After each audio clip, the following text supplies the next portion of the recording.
नमस्कार दोस्तों, मैं दिलीप कुमार। दोस्तों, बिहार सिविल कोर्ट की वैकेंसी सितंबर 2022 में आई थी, लेकिन 1.5 साल के बाद भी अभी तक इसके सभी पदों के लिए परीक्षा आयोजित नहीं हुई है। जब हम लोग लगातार प्रयास किए, मीडिया के माध्यम से आवाज़ बुलंद किए और आंदोलन की बात करने लगे, तब जाकर दिसंबर 2023 में इसके कोर्ट रीडर और स्टेनोग्राफर पद के लिए परीक्षा हुई। लेकिन 1.5 साल के बाद भी अभी तक चपरासी और क्लर्क पद के लिए परीक्षा आयोजित नहीं हुई है और न ही परीक्षा की तिथि घोषित की गई है। लेकिन 1.5 साल के बाद लाखों अभ्यर्थियों के फॉर्म को रिजेक्ट कर दिया गया है। सितंबर 2022 में फॉर्म भराया था और 1.5 साल के बाद क्लर्क पद के लिए 2 लाख के आसपास अभ्यर्थियों के फॉर्म को रिजेक्ट कर दिया गया है और चपरासी पद के लिए 2,40,000 के आसपास अभ्यर्थियों के फॉर्म को रिजेक्ट कर दिया गया है। यानी कि लगभग 3.5 लाख अभ्यर्थियों का फॉर्म रिजेक्ट कर दिया गया है 1.5 साल के बाद। जब अभ्यर्थियों ने फॉर्म भरा था सितंबर 2022 में, तो उस समय जब पेमेंट हुआ उसके बाद ही फॉर्म आगे भराया होगा और सबमिट हुआ होगा। कोई भी जब वैकेंसी के लिए फॉर्म आता है, ऑनलाइन फॉर्म भराया जाता है, तो पेमेंट होने के बाद ही फॉर्म पूरा रूप से भराता है और सबमिट होता है। तो फिर 1.5 साल के बाद कैसे इन लोगों को याद आया कि फॉर्म नहीं भराया इन लोगों का? हज़ारों अभ्यर्थी हमको फ़ोन करके बता रहे हैं कि reference number, bank reference number wrong करके बताया जा रहा है और हमारा फॉर्म रिजेक्ट हो गया। किसी का दिखाया जा रहा है कि पेमेंट नहीं हुआ और फॉर्म रिजेक्ट कर दिया गया है। तो आखिर ये कैसे हो गया? जो संबंधित बोर्ड बना है इसके लिए, बिहार सिविल कोर्ट बहाली के लिए जो संबंधित बोर्ड है, उनसे हम ये आग्रह करेंगे कि आप इस बात को देखिए कि कोई टेक्निकल फॉल्ट तो नहीं हुआ है। निश्चित रूप से कोई टेक्निकल फॉल्ट हुआ है, क्योंकि हज़ारों लोगों ने फॉर्म भरा, लाखों लोगों ने फॉर्म भरा और आजकल तो सभी जो फॉर्म भरे जाते हैं ऑनलाइन ही भरे जाते हैं। लेकिन आज तक किसी भी बहाली में इतने बड़े पैमाने पे अभ्यर्थियों के फॉर्म को रिजेक्ट नहीं किया गया है। फिर सिविल कोर्ट में क्यों ये 3.5 लाख के आसपास अभ्यर्थियों का फॉर्म रिजेक्ट करना पड़ा है? तो जो संबंधित बोर्ड है उनसे हम आग्रह कर रहे हैं कि आप इसको देखिए, जो टेक्निकल कुछ गलती हुई है उसको सुधारिए, क्योंकि जब तक पेमेंट नहीं होता है तब तक तो आगे फॉर्म भरा ही नहीं जाता है।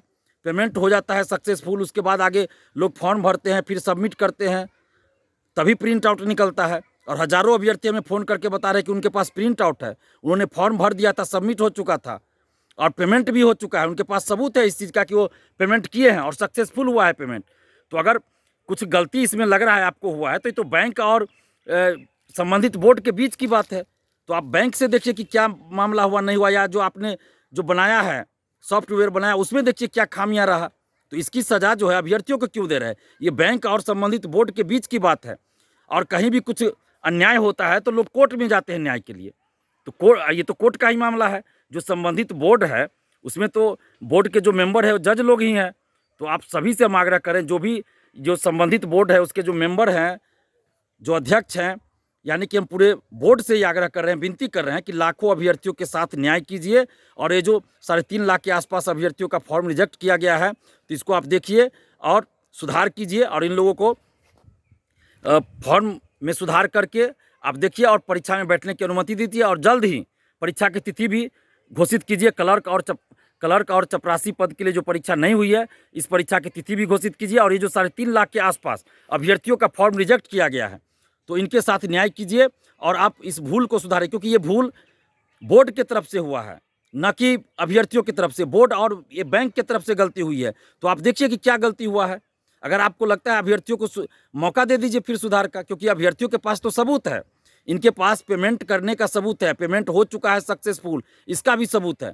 और हज़ारों अभ्यर्थी हमको बोल रहे हैं कि जो फॉर्म रिजेक्ट हुआ उसमें लिखा हुआ है पेमेंट सक्सेसफुल नहीं हुआ किसी का, तो किसी का बैंक रेफरेंस नंबर रॉन्ग करके या और भी तरह से कुछ लिख के फॉर्म को रिजेक्ट किया गया है।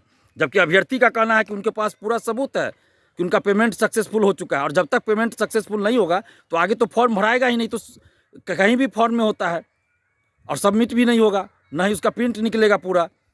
तो ये देखने वाली बात है। और जो संबंधित बोर्ड हैं इसमें जज लोग ही हैं मेंबर, तो उनसे हम आग्रह कर रहे हैं कि आप लाखों अभ्यर्थियों के साथ न्याय कीजिए और ये जो 3.5 लाख के आसपास फॉर्म को रिजेक्ट किया गया है, तो इसको वापस लीजिए और सबको परीक्षा में बैठने की अनुमति दीजिए।